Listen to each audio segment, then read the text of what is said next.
Good morning. Welcome to Motherhood Life. I'm Julie. This is Reading Through the Bible in a Year. We're reading through the Chronological Bible this year. We began with the book of Samuel yesterday. We're going to continue with that today. Mug of the Hour. I brought this one back out. This one is just a mug from West Virginia. It's a camp mug. It's not ceramic, so I like taking these ones to camp because they don't break as easily. So this is my mug of the hour. I don't got anything in it today because I drank it all. Mug of the hour. Grab your beverage, whatever it is that gets you going in the morning, and sit down and have a listen, and I'll let me read to you from the book of Samuel today. Okay, so we're going to start with where we left off yesterday. We are at 1 Samuel 3. Okay. The boy Samuel ministered before the Lord under Eli. In those days, the word of the Lord was rare. There were not many visions. One night, Eli, whose eyes were becoming so weak that he could barely see, was lying down in his usual place. The lamp of God had not yet gone out, and Samuel was lying down in the temple of the Lord, where the ark of God was. Then the Lord called Samuel. Samuel answered, "Here I am." And he ran to Eli and said, "Here I am, you called me." But Eli said, "I did not call. Go back and lie down." So he went and lay down. Again the Lord called Samuel, and Samuel got up and went to Eli and said, "Here I am, you called me." "My son," Eli said, "I did not call. Go back and lie down." Now Samuel did not yet know the Lord. The word of the Lord had not yet been revealed to him. The Lord called Samuel a third time, and Samuel got up and went to Eli and said, "Here I am, you called me." Then Eli realized that the Lord was calling the boy. So Eli told Samuel, "Go and lie down, and if he calls you, say, 'Speak, Lord, for your servant is listening.'" So Samuel went and lay down in his place. The Lord came and stood there, calling as at the other times, "Samuel, Samuel." Then Samuel said, "Speak, for your servant is listening." And the Lord said to Samuel, "See, I am about to do something in Israel that will make the ears of everyone who hears it tingle. At that time, I will carry out against Eli everything I spoke against his family, from beginning to end. For I told him that I would judge his family forever because of the sin he knew about. His sons made themselves contemptible, and he failed to restrain them. Therefore, I swore to the house of Eli, the guilt of Eli's house will never be atoned for by sacrifice or offering." Samuel lay down until morning and then opened the doors of the house of the Lord. He was afraid to tell Eli the vision, but Eli called him and said, "Samuel, my son." Samuel answered, "Here I am." "What was it he said to you?" Eli asked. "Do not hide it from me. May God deal with you, be it ever so severely, if you hide from me anything he told you." So Samuel told him everything, hiding nothing from him. Then Eli said, "He is the Lord. Let him do what is good in his eyes." The Lord was with Samuel as he grew up, and he let none of his words fall to the ground. And all Israel, from Dan to Beersheba, recognized that Samuel was attested as a prophet of the Lord.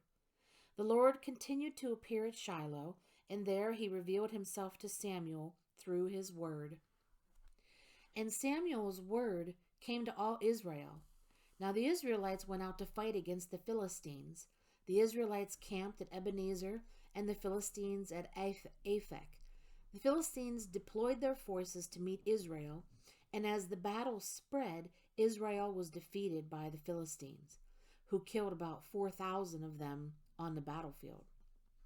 When the soldiers returned to camp, the elders of Israel asked, "Why did the Lord bring defeat upon us today before the Philistines? Let us bring the ark of the Lord's covenant from Shiloh, so that it may go with us and save us from the hand of our enemies." So the people sent men to Shiloh, and they brought back the ark of the covenant of the Lord Almighty, who is enthroned between the cherubim, and who was enthroned between the cherubim. And Eli's 2 sons, Hophni and Phinehas, were there with the ark of the covenant of God. When the ark of the Lord's covenant came into the camp, all Israel raised such a great shout that the ground shook. Hearing the uproar, the Philistines asked, "What's all this shouting in the Hebrew camp?" When they learned that the ark of the Lord had come into the camp, the Philistines were afraid. "A god has come into the camp," they said. "We're in trouble. Nothing like this has happened before. Woe to us! Who will deliver us from the hand of these mighty gods? They are the gods who struck the Egyptians with all kinds of plagues in the desert. Be strong, Philistines, be men, or you will be subject to the Hebrews as they have been to you. Be men and fight." So the Philistines fought, and the Israelites were defeated, and every man fled to his tent. The slaughter was very great. Israel lost 30,000 foot soldiers. The ark of God was captured, and Eli's 2 sons, Hophni and Phinehas, died. That same day a Benjamite ran from the battle line and went to Shiloh, his clothes torn and dust on his head. When he arrived, there was Eli sitting on his chair by the side of the road, watching, because his heart feared for the ark of God. When the man entered the town and told what had happened, the whole town sent up a cry. Eli heard the outcry and asked, "What is the meaning of this uproar?" The man hurried over to Eli, who was 98 years old, and whose eyes were set so that he could not see. He told Eli, "I have just come from the battle line. I fled from it this very day." Eli asked, "What happened, my son?" The man who brought the news replied, "Israel fled before the Philistines, and the army has suffered heavy losses. Also, your 2 sons, Hophni and Phinehas, are dead, and the ark of God has been captured." When he mentioned the ark of God, Eli fell backward off his chair by the side of the gate. His neck was broken, and he died, for he was an old man and heavy. He had led Israel 40 years.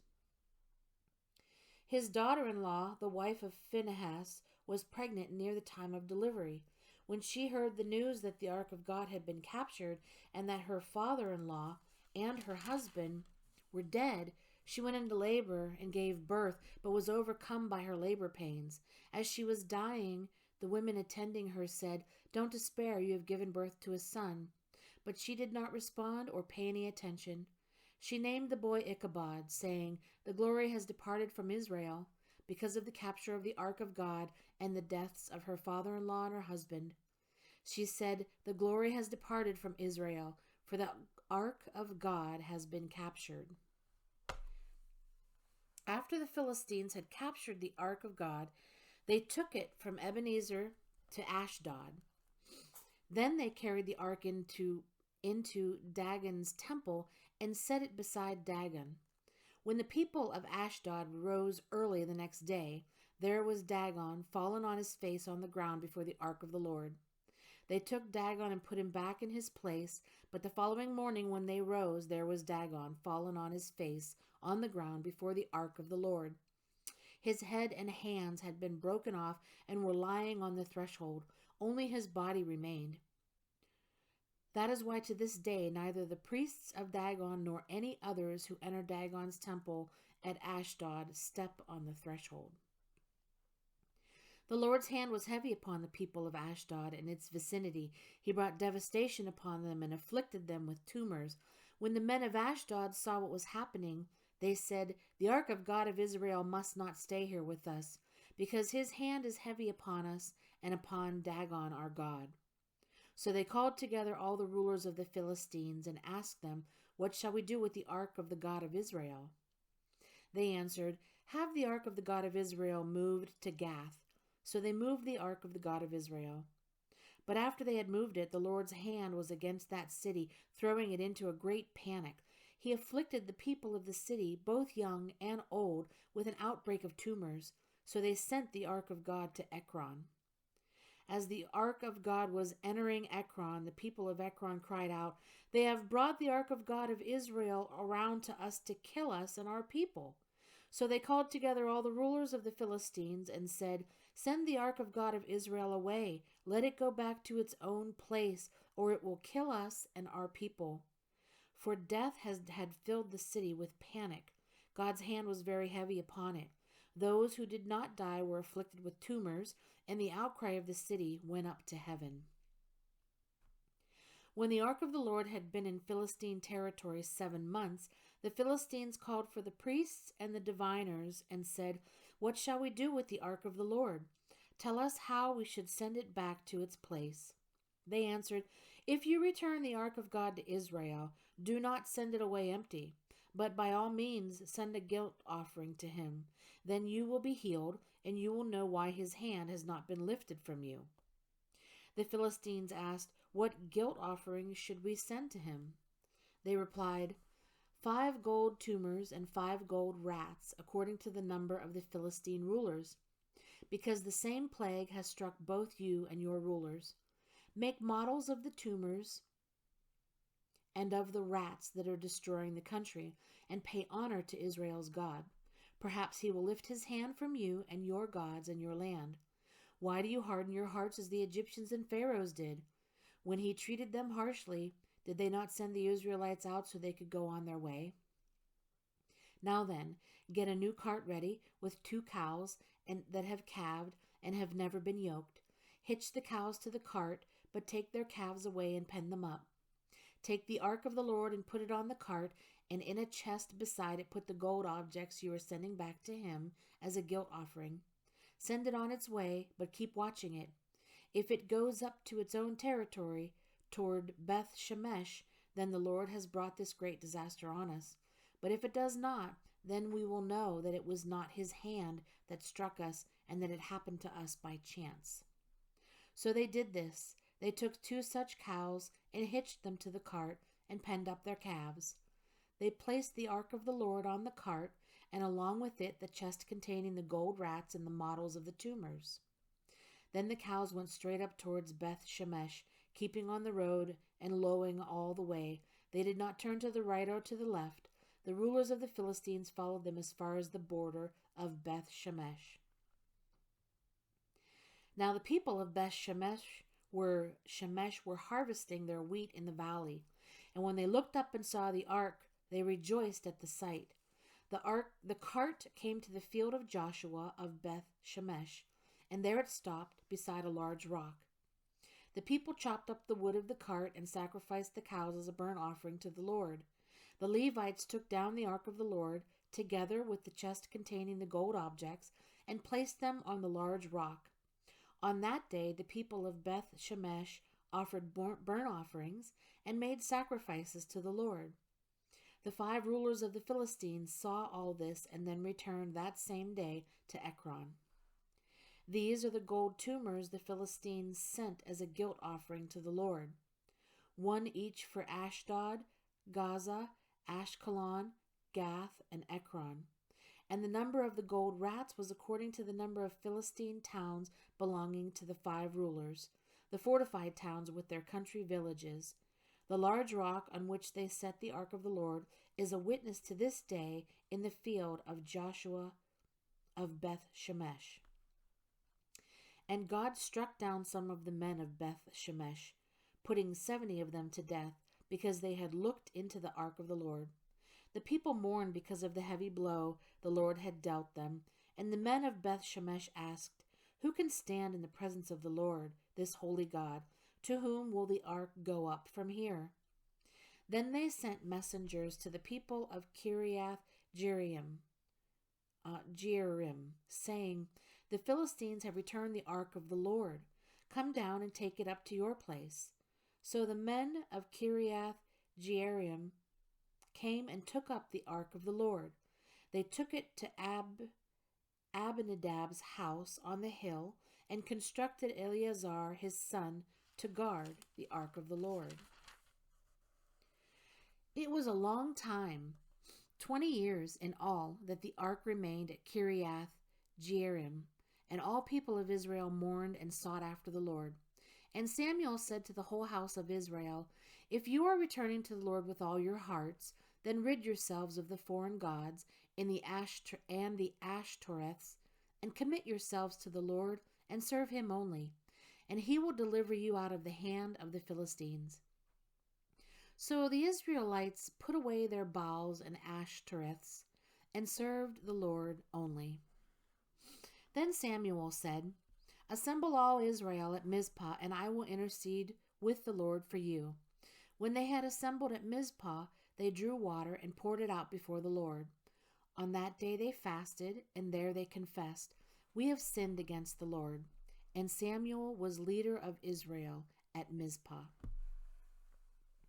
When the Philistines heard that Israel had assembled at Mizpah, the rulers of the Philistines came up to attack them. And when the Israelites heard of it, they were afraid because of the Philistines. They said to Samuel, "Do not stop crying out to the Lord our God for us, that he may rescue us from the hand of the Philistines." Then Samuel took a suckling lamb and offered it up as a whole burnt offering to the Lord. He cried out to the Lord on Israel's behalf, and the Lord answered him. While Samuel was sacrificing the burnt offering, the Philistines drew near to engage Israel in battle. But that day the Lord thundered with loud thunder against the Philistines and threw them into such a panic that they were routed before the Israelites. The men of Israel rushed out of Mizpah and pursued the Philistines, slaughtering them along the way to a point below Beth-kar. Then Samuel took a stone and set it up between Mizpah and Shen. He named it Ebenezer, saying, "Thus far has the Lord helped us." So the Philistines were subdued and did not invade Israelite territory again. Throughout Samuel's lifetime, the hand of the Lord was against the Philistines. The towns from Ekron to Gath that the Philistines had captured from Israel were restored to her, and Israel delivered the neighboring territory away from the power of the Philistines, and there was peace between Israel and the Amorites. Samuel continued as judge over Israel all the days of his life. From year to year he went on a circuit from Bethel to Gilgal to Mizpah, judging Israel in all those places. But he always went back to Ramah, where his home was, and there he also judged Israel. And he built an altar there to the Lord. That ends the reading for the Word of God for today. Thank you for joining me here on Mohid Life. I hope you'll join me again tomorrow. Have a blessed day.